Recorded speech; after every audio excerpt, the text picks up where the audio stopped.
ఒక్కొక్క సైన్యంలా మారాలి. ఇది కడప జిల్లా. ఇది కడప జిల్లా. మిగతా అన్ని జిల్లాల కంటే కాంగ్రెస్ పార్టీ నాయకులకి కార్యకర్తలకి ఇక్కడ ఎక్కువ వ్యతిరేకత ఉంటుంది. ఎందుకంటే ఇది జగన్మోహన్ రెడ్డి జిల్లా కాబట్టి.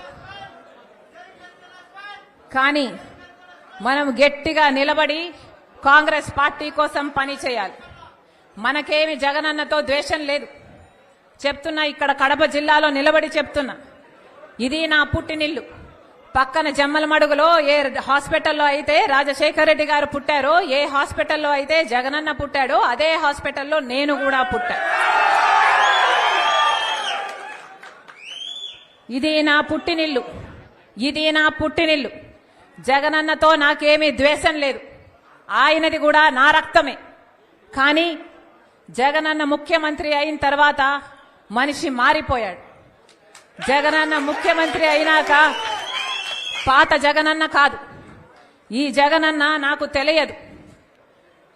నేను వైసీపీ కోసం, జగనన్న కోసం నిస్వార్థంగా 3200 కిలోమీటర్లు పాదయాత్ర చేశాను.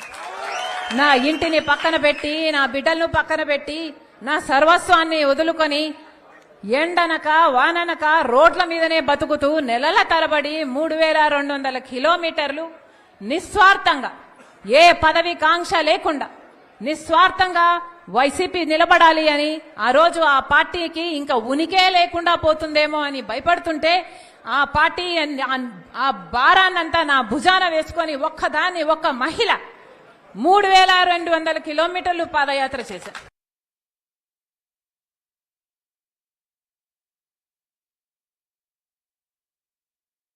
క్యాంపెయిన్ రన్ చేయమంటే చేశాం.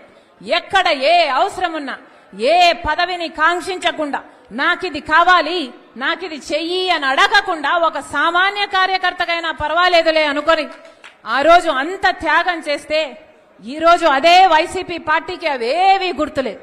ఈరోజు వైసీపీ పార్టీకి, వాళ్ళ క్యాడర్కు, వాళ్ళ సోషల్ మీడియాకి అసలు నేను ఒక మహిళనని, వైసీపీ పార్టీ కోసం ఎన్ని త్యాగాలు చేశానని, రాజశేఖర రెడ్డి బిడ్డనని గాని, వాళ్ళకింత మేలు చేసిందానని గాని ఈరోజు ఒక్కటి కూడా గుర్తు పెట్టుకోలేదు. ఈరోజు మూకుమ్మడిగా నా మీద దాడులు చేస్తున్నారు. సిగ్గు ఎగ్గు లేకుండా, ఉచ్చం